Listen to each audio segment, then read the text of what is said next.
1, 2, 3, go. Oh my God.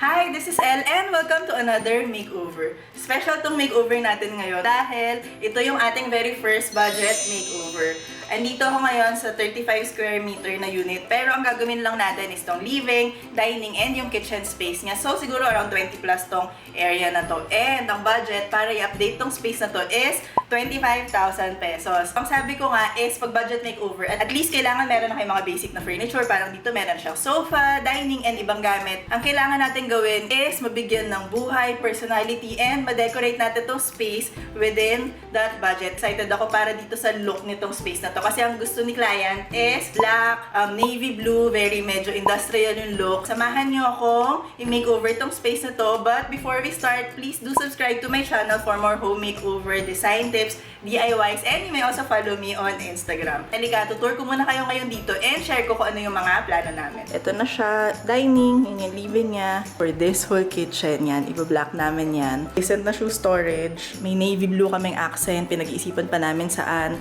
drop light, tapos may shelf kami dyan dahil ang dami niyang mga collectible na pwedeng i-display, so very cute yun. Magdi-display kami dito ng mga artwork. Actually, pag-iisipan ko pa mabuti kung ano yung plano dito sa space dahil nga may budget tayo. Tignan natin kung paano natin siya ma-maximize para ma-complete natin yung look and ano yung functionality na kailangan para dito. So, yun lang. Alika, samahan niyo ako. Magpapatimpla ko ngayon ng pintura para doon. Basta ang kailangan kong paint is one accent wall na navy blue and isang black din. Doon basta sa kitchen, makikita nyo mamaya. Ito na yung paint natin para sa budget makeover.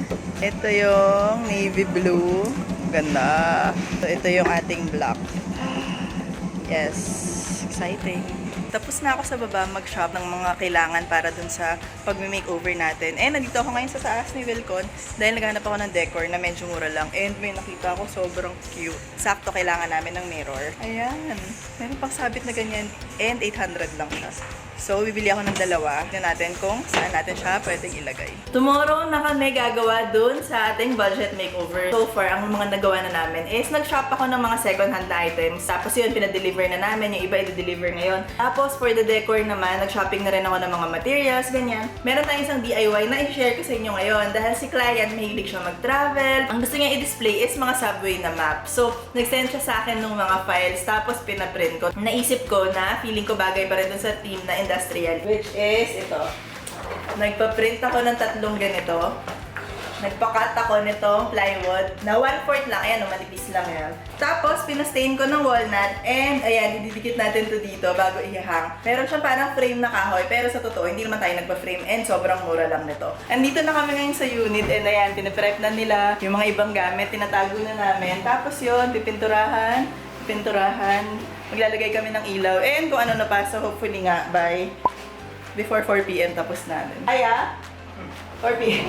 Pinagtatawanan lang ako. Huwag niyo akong pagtawanan. Basta 4 PM mag-shoot na ako. Ayan. Almost black mo siya. Actually, charcoal gray to eh, pero cute. Then, ito yung ilaw na in-install namin. New wire na nga. Yan yung ating navy blue wall. So, itong buo na yan. Naka-accent siya ng navy blue. Tapos may shelf kami dyan. For the kitchen backsplash naman, dito sa may lutuan, maglalagay kami ng tiles. Ang ganda ng shape ko. Tapos mag-grout yan ng white para medyo kita mo yung design niya. Gray yung dala mo? O, yan daw, gray. Okay lang. Perfect pa rin yung gray. So, mag-grout tayo ng gray. May correction pa siya. Ganito yan, oh. Ang ganda. Pero dahil budget, at saka 1 day lang, hindi natin ito mabubuo. At saka magdudumi kasi pag reminder mo pa yan eh. So, ganyan yung design. Cute yan.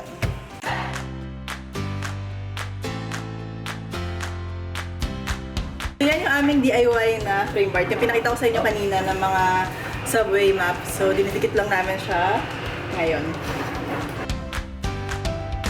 5:20 no, naglilinis pa siya ng grout. Paano na?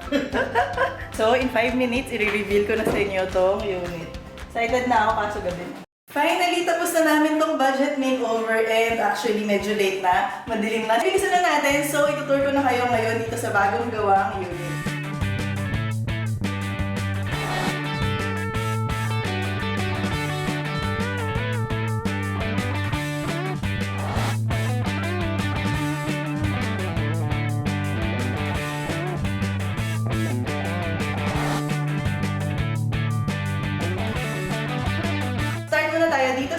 nila. If you can remember before, yung nandito is yung parang rack niya ng mga shoes. Nakita siya, di ba, medyo hindi organized tignan. So, binili namin to, second hand to. This is 2.8. So, ayan. Nandiyan lahat ng sapatos niya, kaya kahit na nandito siya sa may harapan, ang organized yan, ay linis niya tignan. Then, nandito namin nilagay yung kanyang map. Nakapin lahat ng napuntahan niya. So, kung makikita nyo, sobrang dami na niyang napuntahan, di ba? Naingit ako actually. Next one natin is itong kitchen area. As you can see, blinap namin itong buong wall na to kasi gusto niya ng medyo industrial yung feel, ganyan. Eh, ang ganda, kunwari itong wood against dun sa black. Actually, charcoal gray to eh, pero sobrang dark niya. So, combination nitong ganitong wood with that color, nagkakaroon talaga ng industrial effect na kahit na wala naman masyadong ginawa aside from the paint, maganda na yung effect niya agad. Dito sa kanyang lutuan, naglagay lang kami dito ng tiles para kapag ka natalsikan, ganyan malinis. At least meron tayo dito parang graphic na pattern. Kahit na simple lang siya, maganda lang yung effect dito. So dito sa side na to, meron dito parang wire basket and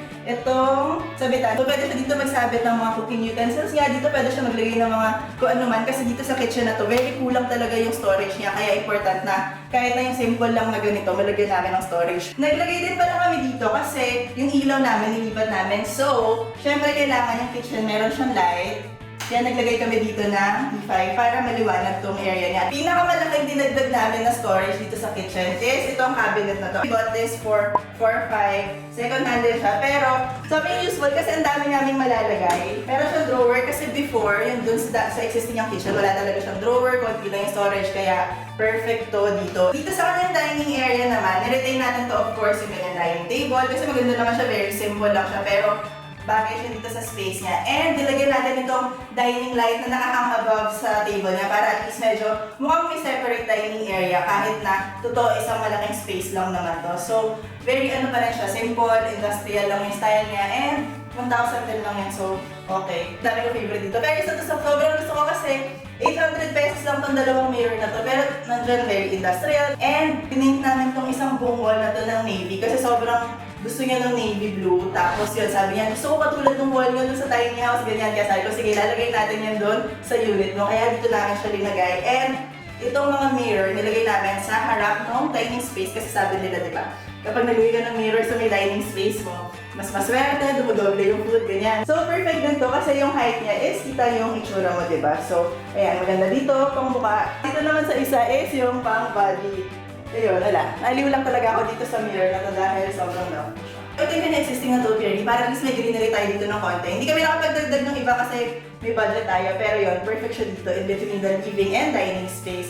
And, isa pa sa mga favorite na naman. Above the TV, pinalagyan namin itong shelf. Mura lang to as in, kasi 3/4 lang to na plywood. Nilagyan namin ng walnut na stain, tapos bracket. Ayan, pwede nang ilagay yung kanyang mga koleksyon na ang pop-up, yung kanyang mga tumbler, ang dami. Actually, madami pa siya. Kaya ayun, ang ganda niyang accent, especially again sa ating navy blue na wall. If you remember, itong desk niya dati, nandun niya nakalagay sa kabilang side. Pero sabi ko, lagay natin dito kasi feeling ko ang perfect niya dito, yung wave niya, sakto dyan. Then for here, nilagyan na namin ng mga photo niya ng travel. So, ayun, di ba, at least habang nagtatrabaho ka, very inspired ka dahil nandiyan yung mga napuntahan mo. Kaya, ayun, feeling ko perfect to dito sa space na to. Dito naman sa kanyang living space, kinip lang namin itong kanyang sofa. Ang mura niya na ganito, 7,000 lang. Ang ganda niya, sobrang perfect niya para sa theme. Tapos black lang siya.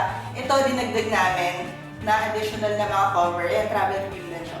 Ang cute. And, ito yung display natin, yung pinakita ko kaninang DIY, is yung mga subway na map.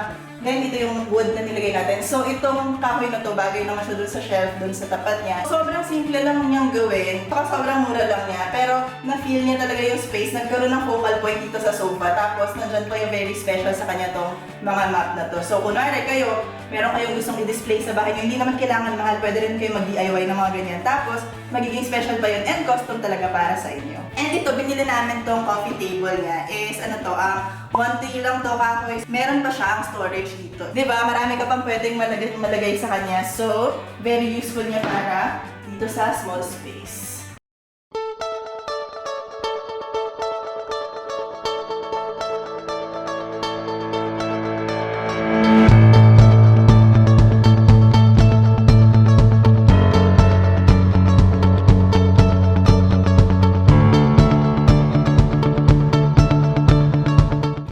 ating makeover for today. Nakatuwa lang kasi nag-work ko ano yung na-imagine ko. Yung kitchen natin na black wall, bumagay dito sa navy blue na wall. Tapos lahat ng nandito sa navy na wall, wala lang, ang cute lang niya. Yung shelves, yung mirror, yung bagong shoe cabinet. And itong artwork natin above the sofa, yung kanyang mga subway na map, nakakatuwa rin. Pagdating sa budget, lumagpas tayo ng konting-konti lang. Ang nagastos natin is 25,046 pesos. So yung breakdown ng ginastos natin for this makeover.